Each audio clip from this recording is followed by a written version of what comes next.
வாழ்க்கை டிஜிட்டல் மயமாக மாறிவிட்ட நிலையில் அதன் ஆதார பொருளாக ஸ்மார்ட் போன்கள் உள்ளன. ஆனால் எதிர்காலத்தில் ஸ்மார்ட் போன்களின் இடத்தை ஸ்மார்ட் கிளாஸஸ் பிடிக்கும் என்று சொல்லப்படும் நிலையில் அதற்கான சந்தையும் சூடுபிடிக்க தொடங்கிவிட்டது. ஃபேஸ்புக் சமூக தளத்தின் மூலம் டிஜிட்டல் உலகில் முத்திரை பதித்த மார்க் ஜக்கர்பர்க்கின் அடுத்த இலக்கு ஸ்மார்ட் கிளாஸ்கள். ஸ்மார்ட் போன்களின் காலம் முடிந்துவிட்டது. இனி ஸ்மார்ட் கிளாஸ்களுக்குத்தான் எதிர்காலம் என்று கூறியுள்ளார் அவர். இதற்கேற்பவே அவரது வணிக யுத்திகளும் அமைந்துள்ளன. ரேபான் கிளாஸ்களை உலகம் முழுக்க மெட்டா நிறுவனம் கடந்த 2 ஆண்டுகளாகவே விற்பனை செய்து வருகிறது. AI மூலம் இயக்கப்படும் இவை சந்தையில் பெரும் வரவேற்பை பெற்றதைத் தொடர்ந்து தற்போது இந்தியாவிலும் களமிறக்கப்பட உள்ளன. இதன் தொடர்ச்சியாக சூப்பர் நோவா, ஹைப்பர் நோவா என்று பிரம்மாண்ட திட்டங்களின் மூலம் இருவித ஸ்மார்ட் கிளாஸ்களை இவர் உருவாக்கி வருகிறார்.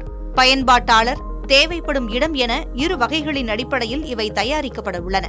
பில்ட்-இன் ஸ்பீக்கர்ஸ், கேமரா, மின்னணு திரை என தோற்றம் கொண்ட இவற்றை AI தொழில்நுட்பம் இயக்கும். எந்த தகவலை கேட்டாலும் அதை அளிக்கும் வகையில் இந்த ஸ்மார்ட் கிளாஸ்கள் இருக்கும்.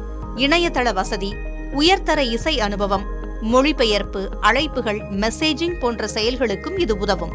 சுருக்கமாக சொன்னால் ஸ்மார்ட் கிளாஸ்களை கண்ணில் பொருத்தப்படும் ஸ்மார்ட் போன்கள் என்றே சொல்லலாம். மெட்டா அறிமுகப்படுத்த போகும் உயர் தொழில்நுட்ப ஸ்மார்ட் கிளாஸ்களின் விலை சுமார் 85,000 ரூபாய் இருக்கும் என்று கணிக்கப்பட்டுள்ளது. ரேபான் மெட்டா கிளாஸ்களுக்கு போட்டியாக ஆப்பிள், கூகுள் போன்ற நிறுவனங்களும் மேம்படுத்தப்பட்ட அதிநவீன ஸ்மார்ட் கிளாஸ்களை உருவாக்க திட்டமிட்டிருப்பதாக தொழில்நுட்ப உலகில் செய்திகள் கசிந்துள்ளன.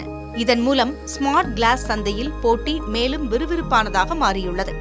இன்னும் சில ஆண்டுகளிலேயே ஸ்மார்ட் கிளாஸ்கள் சாமானியர்களையும் எட்டும் நிலை ஏற்பட்டுவிடும் என்று எதிர்பார்க்கப்படுகிறது. புதிய தலைமுறைக்காக சேஷகிரி.